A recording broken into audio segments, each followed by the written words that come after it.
Hello friends, मैं Prem Kumar Prem coaching centre में आपका स्वागत करता हूं।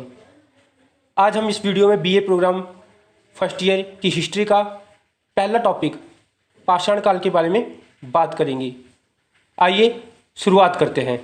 पाषाण काल ये इतिहास का वह समय था जब मानव अपनी आवश्यकता के लिए पत्थरों पर निर्भर था। वह पत्थरों के औजार बनाता था, पत्थरों की गुफाओं में रहता था और पत्थरों का ही प्रयोग किया करता था। पाषाण काल ही वह समय है जब मानव अस्तित्व में आया।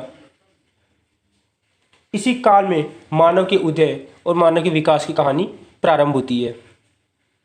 मानव 25 लाख वर्ष पहले धरती पर रहने लगा। इस समय मानव असभ्य हुआ करता था और अपनी आवश्यकताओं के लिए वह प्रकृति पर निर्भर था। और इस काल में मानव जानवरों से अपनी रक्षा करने के लिए मानव ने पत्थरों के औजार का निर्माण किया। जंगली जानवरों से बचने के लिए या तो पेड़ों पर रहा करता था या फिर पत्थरों की गुफाओं में रहा करता था। अपना जीवन जीने के लिए मानव जंगली जानवरों को मारकर उसका कच्चा मांस खाया करता था। पाषाण काल को समझने के लिए इसको 3 भागों में विभाजित किया गया है।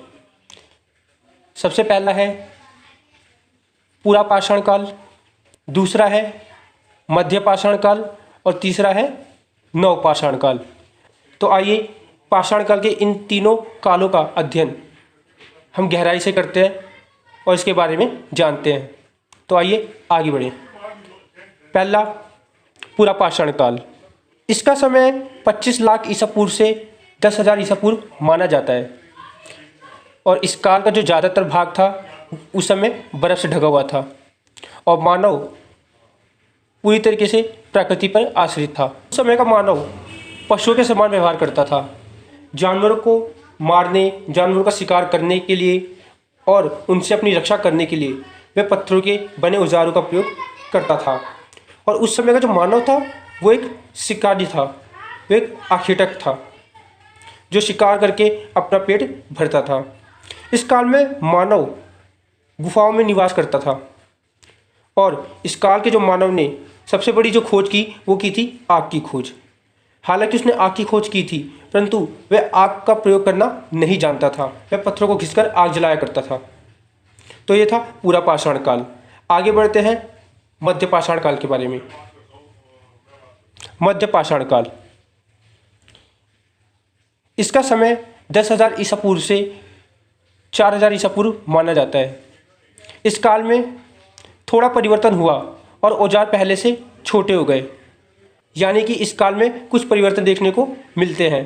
पूरा पाषाण काल का मानव बड़े औजारों का प्रयोग किया करता था, लेकिन मध्य पाषाण काल में मानव ने पत्थरों के छोटे औजारों का प्रयोग करना शुरू कर दिया।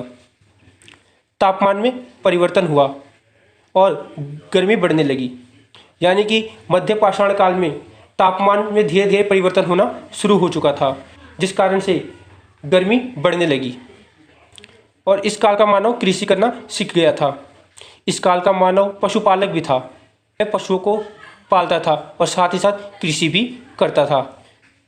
और इस काल में भी मानव गुफाओं में ही रहा करता था। इस काल के अंत तक मानव बर्तन बनाना सीख गया था, यानी मानव में कला का विकास होने लगा था। इस समय का मानव लिखना पढ़ना नहीं जानता था, परंतु वह चित्रकारी करना अवश्य जानता था। तो यह है मध्य पाषाण काल। आगे बढ़ते हैं नव पाषाण काल के बारे में। नव पाषाण काल, इसका समय 4,000 ईसा पूर्व से 2500 ईसा पूर्व माना जाता है। इस काल में मानव ने अत्यधिक तेजी से विकास किया। इस काल में कृषि की शुरुआत हुई, जिनमें चावल, गेहूँ, जौ, मक्का प्रमुख फसलें उगाई जाती थी। कृषि करने के कारण मानव एक जगह स्थायी रूप से रहने लग गया। यानी पहले का जो मानव था वह घुमंतु था, लेकिन जब मानव को कृषि का ज्ञान हो गया तो वह एक जगह स्थायी रूप से रहने लगा, जिसके लिए उसने घरों का निर्माण किया। कपास के उत्पादन के कारण मानव को कपड़े बनाना आ गया। जब मानव को कृषि का ज्ञान हुआ तो कृषि के उत्पादन से मानव को कपास प्राप्त हुआ और उसी कपास से मानव ने कपड़े बनाना भी सीख लिया और इस काल में मानव सभ्यता की ओर बढ़ा। यानी नवपाषाण काल एक ऐसा काल था जब मानव सभ्यता का विकास होना प्रारंभ हो गया था और नवपाषाण काल के अंत तक आते आते मानव पूर्ण रूप से विकसित हो चुका था और मानव में सभ्यता का विकास भी होना प्रारंभ हो गया था। तो यह था हमारा नवपाषाण काल। आशा करता हूँ कि आपको पाषाण काल अच्छे से समझ आ गया होगा। अगर आपको कोई डाउट हो तो आप कमेंट करके पूछ सकते हैं। अगर आप ऐसे ही इतिहास से संबंधित और वीडियो देखना चाहते हैं तो हमारे चैनल को सब्सक्राइब कीजिए और बेल आइकन पर क्लिक कीजिए ताकि आने वाली वीडियो के नोटिफिकेशन आपको मिलते रहें। और अगर आप इससे पहले का इतिहास जानना चाहते हैं, भारत का प्राचीन इतिहास, तो उसकी वीडियो मैं पहले ही अपलोड कर चुका हूँ। मैंने वीडियो के डिस्क्रिप्शन में उसका लिंक दे दिया है, आप वहाँ जाके वीडियो देख सकते हैं।